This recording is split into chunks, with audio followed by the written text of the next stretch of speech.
이사야서 64장 1절에서 12절 말씀까지를 보겠습니다. 제가 읽도록 하겠습니다. 원컨대 주는 하늘을 가르고 강림하시고 주의 앞에서 산들로 진동하기를 불이 숲을 사르며 불이 물을 끓임 같게 하사 주의 대적으로 주의 이름을 알게 하시며 열방으로 주의 앞에서 떨게 하옵소서. 주께서 강림하사 우리의 생각 밖에 두려운 일을 행하시던 그때에 산들이 주의 앞에서 진동하였사오니 주 외에는 자기를 앙망하는 자를 위하여 이런 일을 행한 시절 예로부터 들은 자도 없고 귀로 깨달은 자도 없고 눈으로 본 자도 없었나이다. 주께서 기쁘게 의를 행하는 자와 주의 길에서 주를 기억하는 자를 선대하시거늘 우리가 범죄함으로 주께서 진노하셨사오며 이 현상이 이미 오래 싸우니 우리가 어찌 그걸 얻을 수 있으리까. 대저 우리는 다 부정한 자 같아서 우리의 의는 다 더러운 옷 같으며 우리는 다 쇠폐한 잎사귀 같으므로 우리의 죄악이 바람같이 우리를 몰아가나이다. 주의 이름을 부르는 자가 없으며 스스로 분발하여 주를 붙잡는 자가 없사오니 이는 주께서 우리에게 얼굴을 숨기시며 우리의 죄악을 인하여 우리로 소멸되게 하셨으니이다.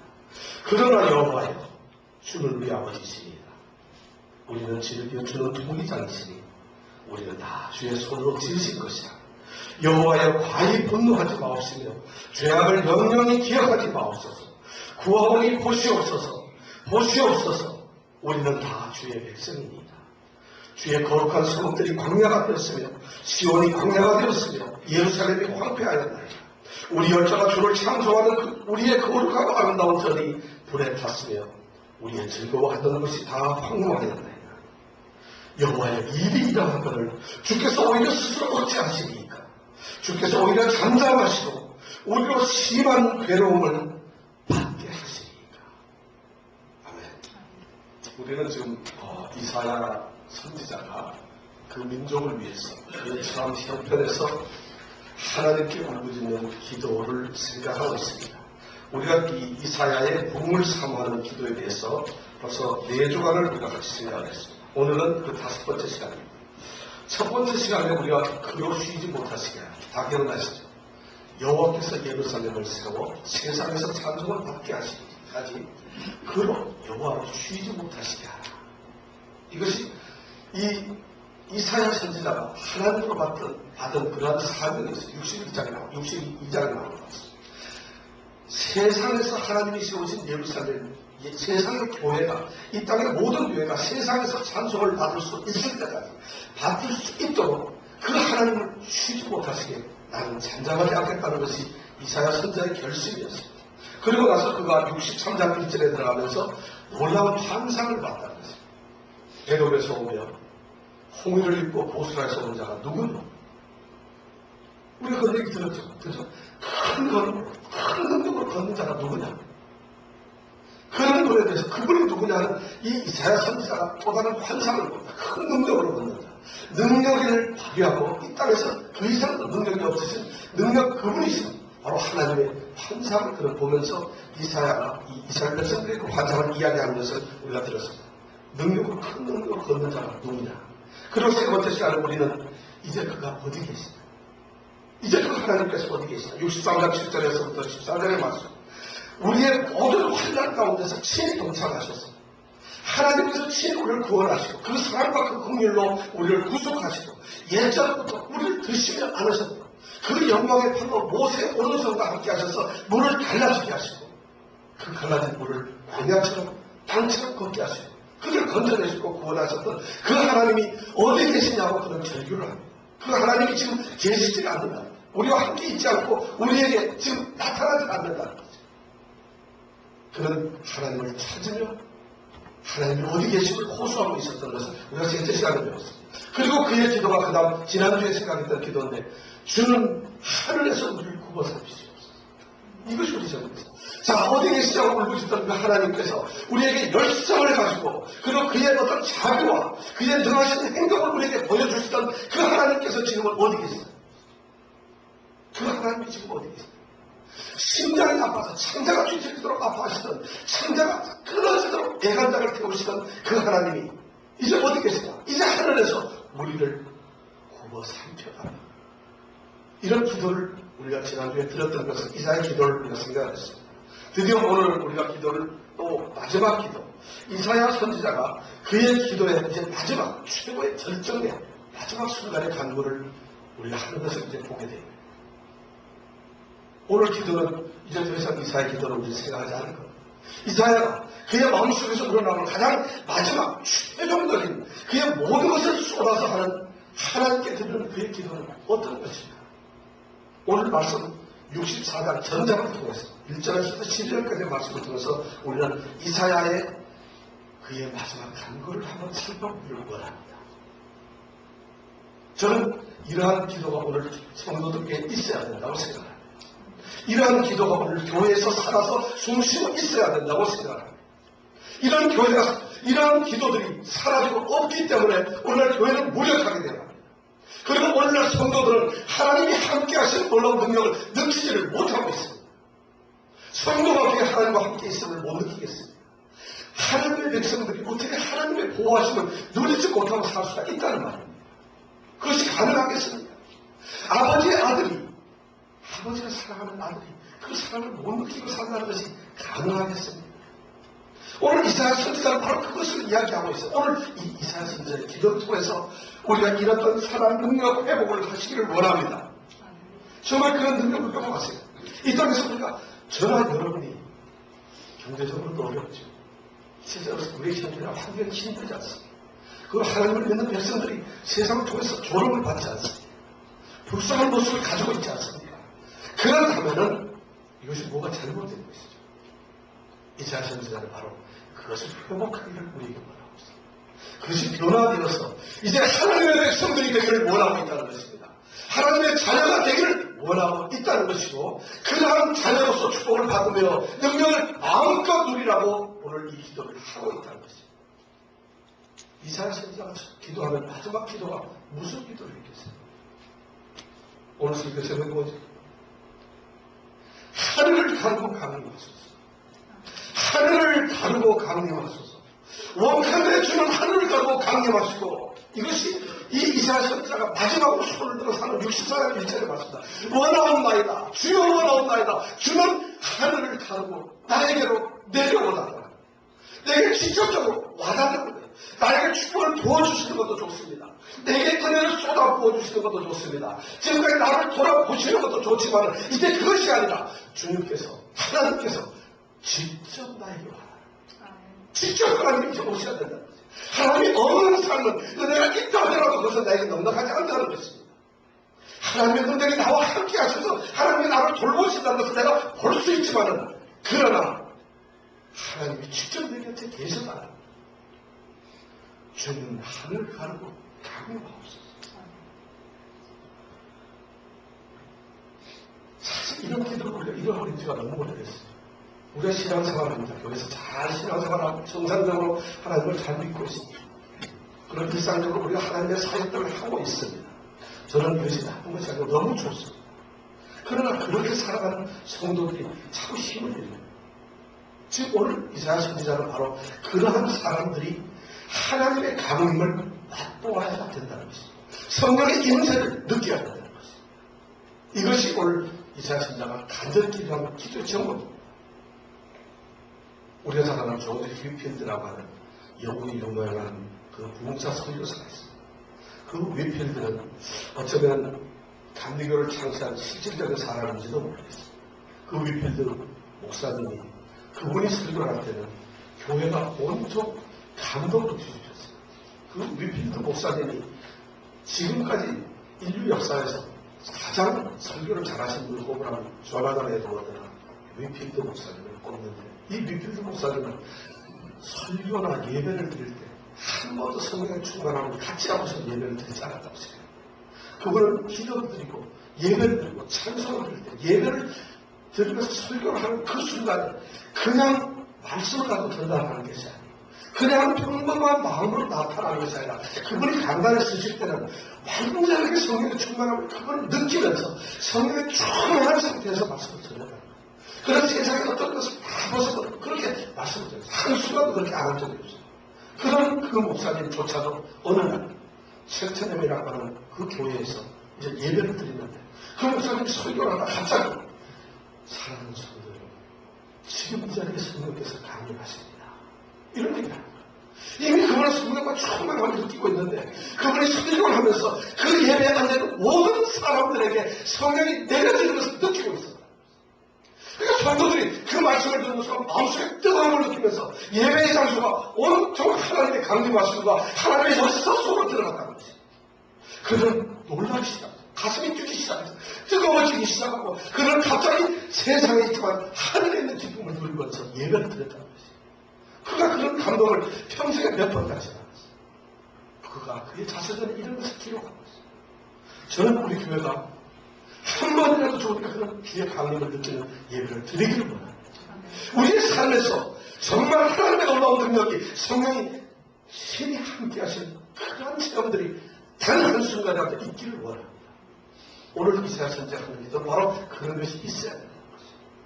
바로 이사야 선지자는 그것을 기도하고 있습니다.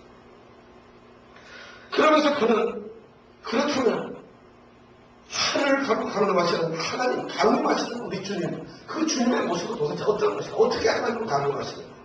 이것을 이야기를 하고 있습니다. 오늘 성경 말씀. 왜 그것을 이야기하느냐?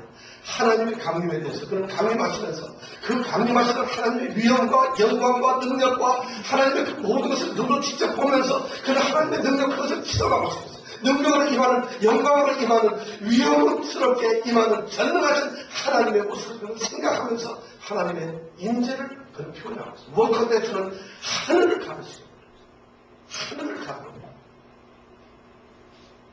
하나님의 능력은 하늘을 가르는데 하늘을 갈라버리고 우리의 삶 속에 우리의 현장 속으로 하나님은 뛰어내려오시는 겁니다. 그렇게 내려왔다.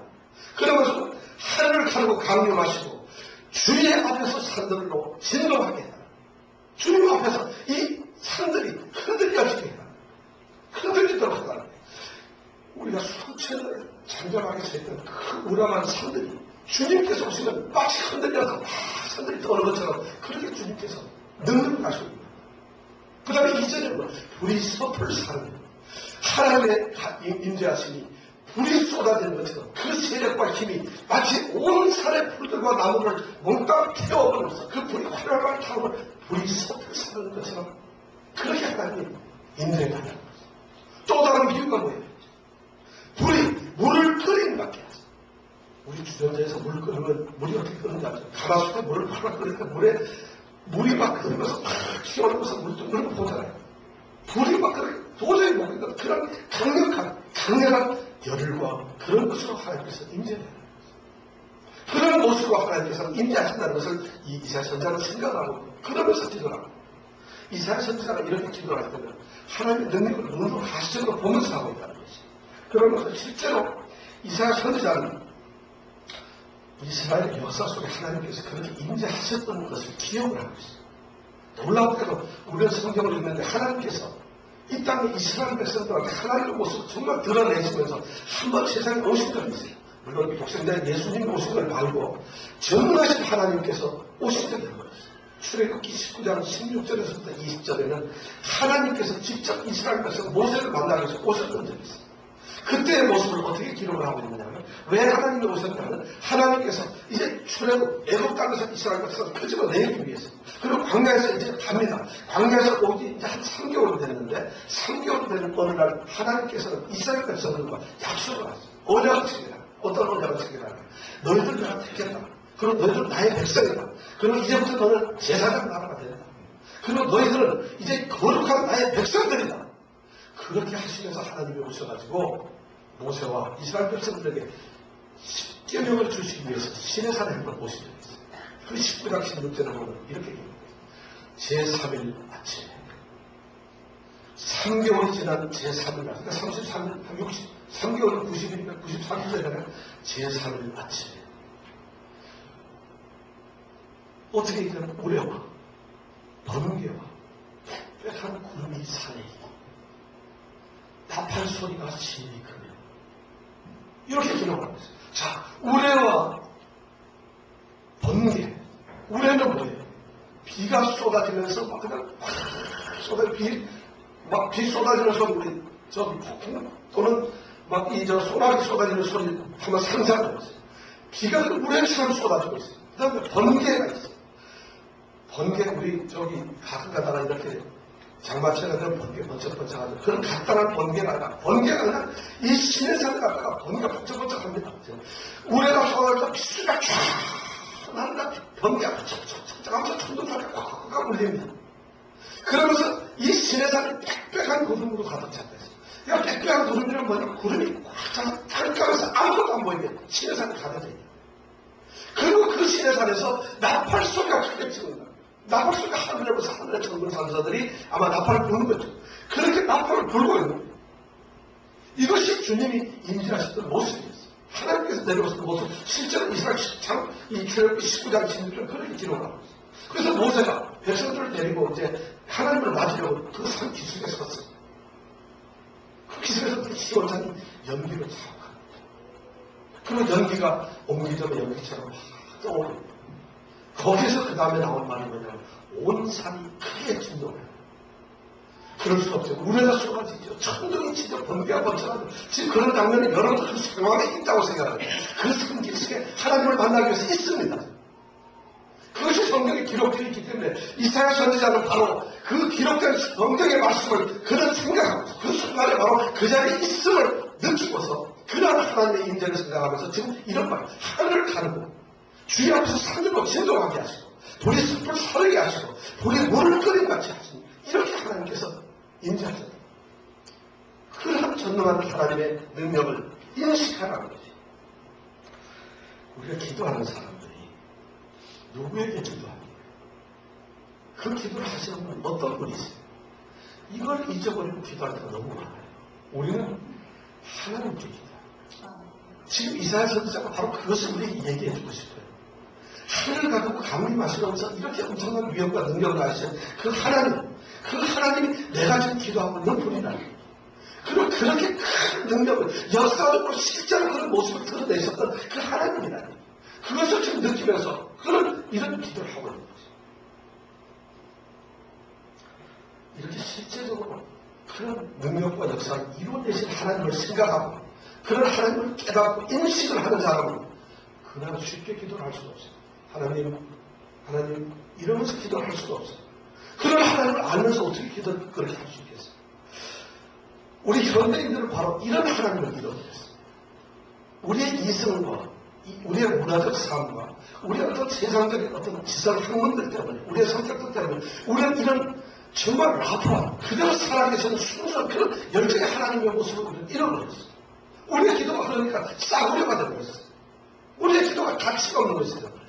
그러면서도 우리는 입으로 하나님께 기도한다는 이야기. 그런 능력을 느끼지도 못하면서 우리는 기도를 한다는 이야기를 하고 있어요.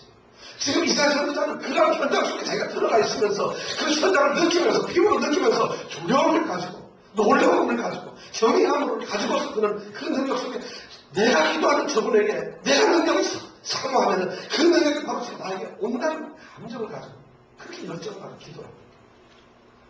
한 번쯤 이런 기도 해보세요. 사업이 안 됩니까? 자녀들의 문제가 있습니까? 아니면 우리 현장에 무슨 문제가 있습니까? 현대를 사는 오늘 사는 왜 사람들은 그런 기도를 못하는 거예요? 하나님이 오늘의 하나님이 아니시냐? 여러분 그런 하나님이 아니라고 생각하세요. 우리가 주변에 일어나는 우리 모든 일들이 너무나 많죠. 그런 일들이 하나님이 할 수 없는 일인가요?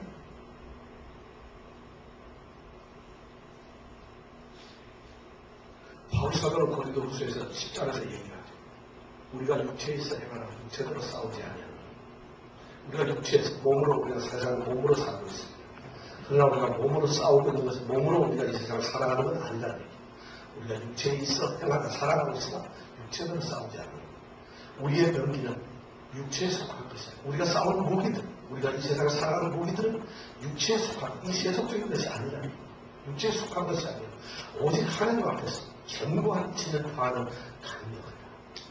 오직 하나님 앞에서 견고한 진을 파하는 강력하다. 이 견고한 진, 이 세상에 도저히 흔들릴 것 같지 않아. 도저히 깨어질 것 같지 않아. 무너질 것 같지 않아. 도저히 해결책이 없는 것 같은 그런 견고한 것을 깨뜨리는 강력, 능력이다. 그것이 우리에게 뭐라고 싸우는 힘이에요. 우리 그리스도인이 싸우는 병기, 싸우는 우리의 무기가 그것이다. 이 세상을 살면서 바로 그렇게 살아간다고 바울 사도는 얘기해요. 그래서 모든 이론을 사고가 다 깨뜨려버립니다. 이 세상의 세속적인 어떤 가치나 세속적인 어떤 지식이나 세속적인 학문이나 세속의 어떠한 문화적인 모든 지식을 다 하나님을 대적하여 못 받은 것을 다 모든 생각을 사로잡아가지고 그리스도 예수께 복종케 합니다. 이것이 바로 하나님의 능력이고 오늘 성도들이 가져야 될 능력은 21세기 현대를 살아가는 우리에게도 그런 능력이 있다는 것이에요. 바로 이 능력이 바로 그렇게 임하고 있고 주님께서 그렇게 임하고 있습니다. 그렇다면 이 사도 이사야 선지자는 이렇게 강력한 하나님께서 임재가 왜 필요한가? 뭐 때문에 하나님을 모셔야 됩니까? 하나님의 임재를 이 하나님이 강림하소서 하고 기도를 하고 있는데 왜 그 기도를 하고 있겠어요? 이유가 있을까요? 그냥 하나님이 오셔가지고 그냥 어떤 다른 목적이 없이 기도하고 지금 오늘 목적에 보니까 하나님을 향해서 이 이사야 선지자는 그 강림을 간구하는 어떤 이유가 있다는 것이죠. 그 이유가 바로 2절에 보면 우리서 불사하며 우리 물을 끓여먹게 하사 그렇게 강림을 하셔가지고 첫 번째 이유가 뭐예요?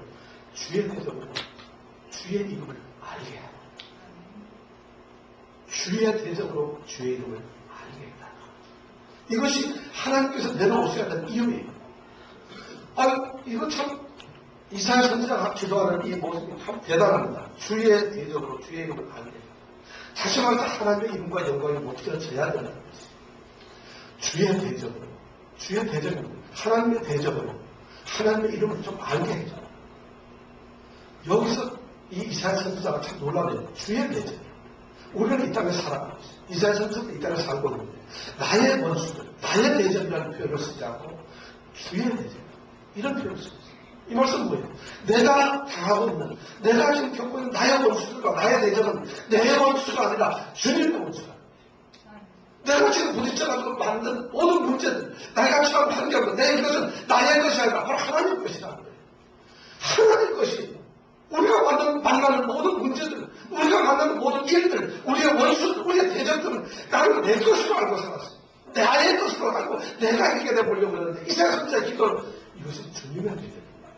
그러니까 그들로 하여금 하나님의 이름을 알게 해주세요. 나를 알게 할 필요가 없어요. 내가 생각할 필요가 없어요. 하나님의 이름을 알게 된다는 주의 이름을 안다는 것. 이 세상에 지금 교회가 주의 이름을 세상에 알리기 위해서 애를 쓰지 않기 때문에 교회가 참 약해지고 있습니다. 이 세상에 지금 오늘날 우리 교회의 모습들이 그렇게 참 안 되어야 될 텐데 많은 신학자들이나 이 교회 목사님들이 다 때문에 안타깝게 한데 교회 모습이 참 그렇게 됩니다.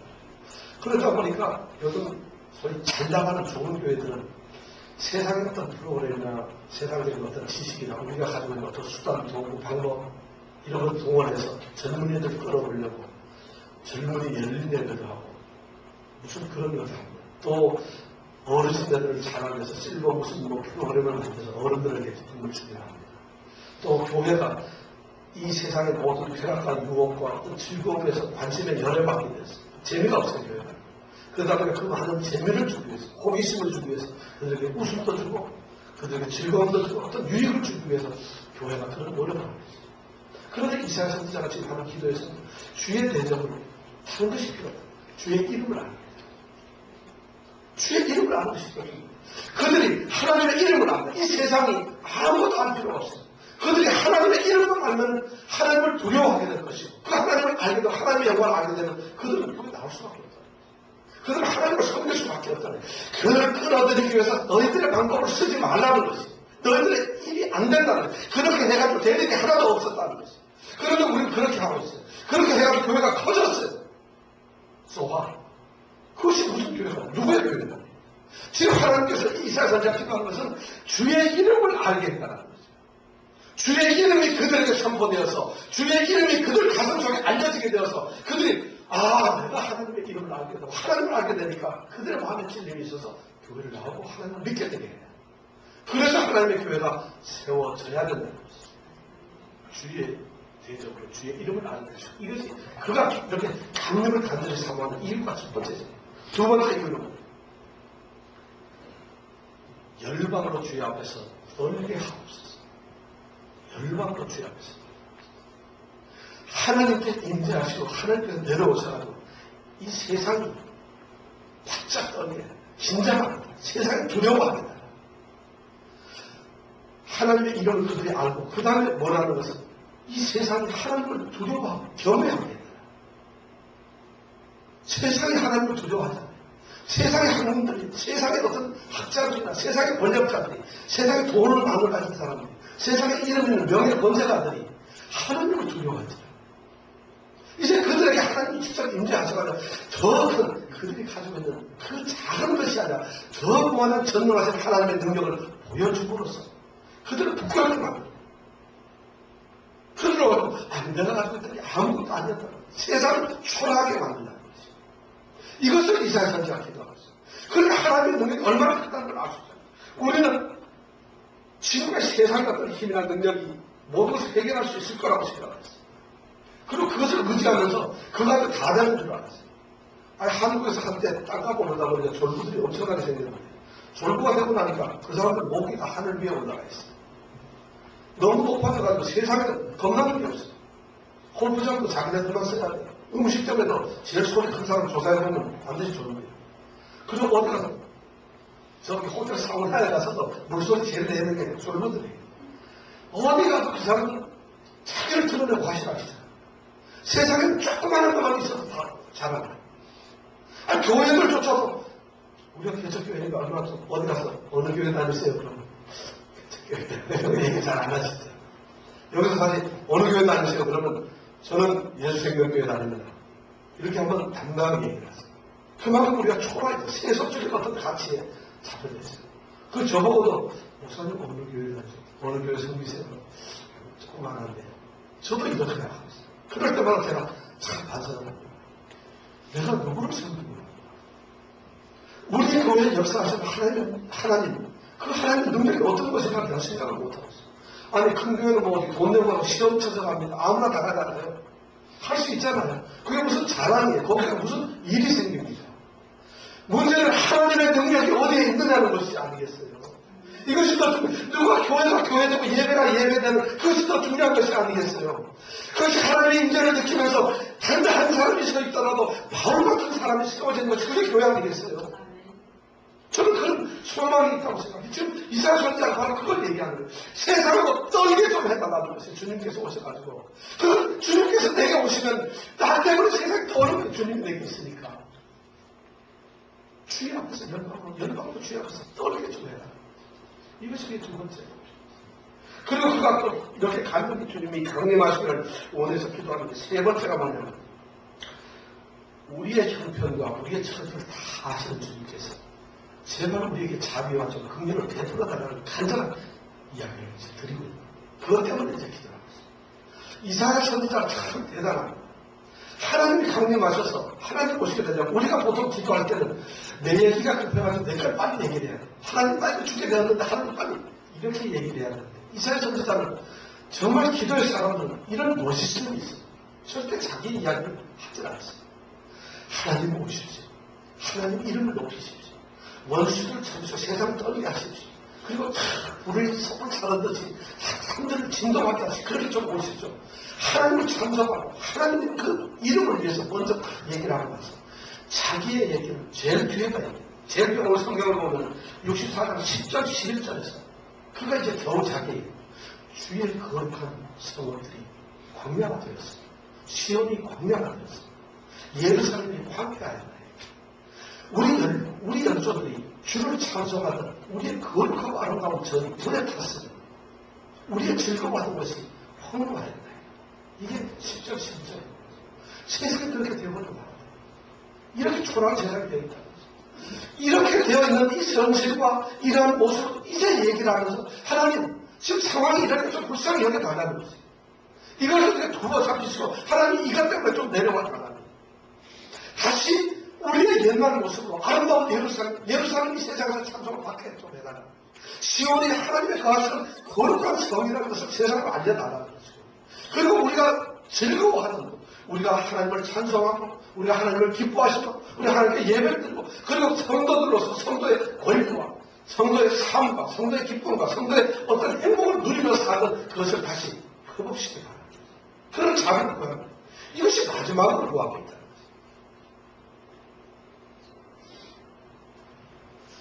이사야 선지자는 이런 기도를 하고 있습니다. 정말 놀라운 기도. 우리는 과연 기도에서 어떤 것을 생각하는가? 참으로 생각할 때 너무 마음 아픈 것이 많습니다. 기도를 생각하면 물론 우리가 사랑하는 하나님, 우리를 사랑하시는 하나님이시기 때문에 우리가 기도를 편하게 할 수 있어요. 우리가 아버지나 어머니한테 뭘 이야기를 할 때 매번 인상 쓰면서 심각하게 얘기하는 건 아니잖아요. 편하게 하나님, 아버지, 어머니 이렇게 얘기할 수 있어요. 이것이 우리의 기도일 수 있어요. 그러나 그런 기도도 우리가 해야 됩니다. 순간순간마다 하나님과 대화하면서 그런 기도를 해야 되지만 정말 우리 오늘날 우리는 사실 경제적으로 너무 힘들고 있어요. 또 개인적으로 가정에 많은 문제들이 있습니다. 또 육체적으로 우리가 건강의 문제가 가정마다 다 있습니다. 우리 자녀들의 문제 심각합니다.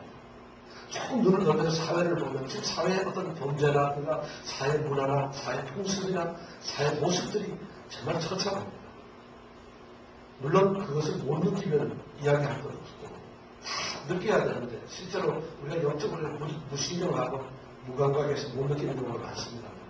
그렇지 않다 하더라도 최소한 자기 주변에 떨어지는 많은 문제들이 있잖아요. 그런 문제들에 대해서 여러분들은 우선 기도하시기를 원하십니까? 여러분들이 가지고 있는 장래의 문제, 자녀들의 문제, 우리 사업의 문제를 어떤 거래소를 만나거나 어카운트를 더 늘리거나 누구를 만나서 일을 해결하거나 아니면 전략을 하거나 이런 어떤 세상의 방법을 먼저 찾지 않으십니까? 여러분들이 하나님께 먼저 기도하신다. 기도를 해야 된다고 생각하십니까? 정말 그 기도의 힘을 아시나요? 그 전능하신 그 능력에 하나님은 여러분을 기도를 해야 됩니다. 그 하나님을 말해야 됩니다. 사실 그래서 우리가 간절히 기도하고 그렇게 하나님 앞에 내려다닐 때 하나님께서 우리에게 놀라운 일을 이루시는 저는 오늘 이 말씀에서 그런 것을 이사야 선지자가 우리에게 던지고 있다고 생각합니다. 이사야 선지자는 바로 그것 때문에 지금 기도를 하고 있습니다. 오늘 그 기도의 모범을 우리에게 가르쳐 주십니다. 사랑하는 제자들이 예수님을 따라다니면서 예수님께 말합니다. 예수님, 요한은 자기의 제자들에게 기도하는 방법을 가르쳐 주었는데 선생님께서도 우리에게 기도하는 방법을 좀 가르쳐 주십시오. 하고 제자들이 예수님께 말씀을 합니다. 예수님께서 사랑하는 제자들에게 기도를 가르쳐 주셨죠. 그것이 바로 우리가 하는 축도는 하늘에게 정리하는 것입니다. 이렇게 기도를 합니다. 기도는 우리가 아주 쉽다고 생각할지 모릅니다. 그러나 기도는 결코 쉽지 않습니다. 기도는 결코 쉽지 않습니다. 기도는 내가 누구에게 기도하고 내가 무엇을 기도하고 내가 어떻게 기도하고 내가 그 기도에 어떤 응답을 받느냐 이 모든 과정이 기도입니다. 그냥 우리가 입으로 또는 생각으로 말하면 이것이 기도가 아니라는 얘기예요. 기도는 정말 어렵습니다. 그러나 이 정말 어려운 기도 하나님의 능력을 알고 그 하나님을 깨닫는 자들, 인식하는 자들이 그 마음의 갈망을 가지고 간절함을 가지고 하나님께 나아갈 수밖에 없다고 생각하고 하나님을 붙들어야 된다고 생각하고 하나님과 붙잡고 늘어지면서 하나님을 결코 버리지 않겠다는 마치 약복강에서 씨름하면서 하나님의 천사를 나를 세려고 하다 그가 가려고 하다 나에게 축복을 내리지 않으면 난 보내지 않겠다고 그걸 발을 잡고 놓지 않던 그 야곱처럼 그렇게 하나님께 붙잡고 내려다니는 이것이 기도. 그런 열망함이 있어야 돼요. 그런 끈질김이 있어야 돼요. 그런 간절함이 있어야 돼요. 이것이 바로 기도라는 것이죠. 이 기도는 결코 쉽지 않습니다. 그러나 이 기도는 하나님의 능력을 주시면 우리가 할 수 있습니다. 저는 우리 사랑하는 성도들이 바로 이사야 이런 기도를 하기를 원합니다. 이런 기도를 우리가 깨닫기를 원합니다. 오늘 무슨 문제가 있습니까? 어려운 문제들이 있습니까? 여러분 앞에 장벽이 있습니까? 도저히 깨뜨려질 것 같지 않은 그런 무서운 어떤 벽들이 있습니까?